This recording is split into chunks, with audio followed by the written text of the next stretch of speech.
Barely 2 days after security forces rescued a CRPF Jawan from the clutches of death at the hands of the armed miscreants who abducted a Jawan at Santipur, 4 police personnel stationed at Kangpopi police were abducted along National Highway No. 2 at Koiringai in Imphal East by armed miscreants and were brutally assaulted this afternoon.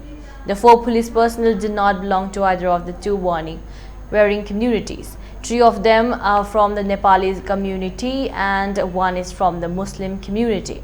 They were identified as Ram Bahadur Karki, 34 years, Ramesh Buddha Thoki, 30 years, Manoj Katioda, 34 years, and Muhammad Taj Khan, 29 years.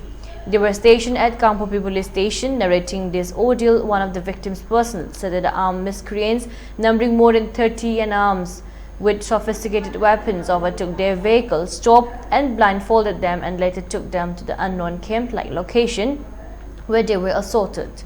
After enduring brutal assault and torture, victims were reportedly blindfolded and dropped off at Khongampat, where they were released with a stern warning not to reveal the atrocities they had suffered. Meanwhile, the Committee on Tribal Unity COTU in Sadar Hills declared a 24-hour total shutdown in the entire Sadar Hills Kangpopi district in connection with the incident to demonstrate their resentment of the abduction and brutal assault of the 4 Kangpopi police personnel.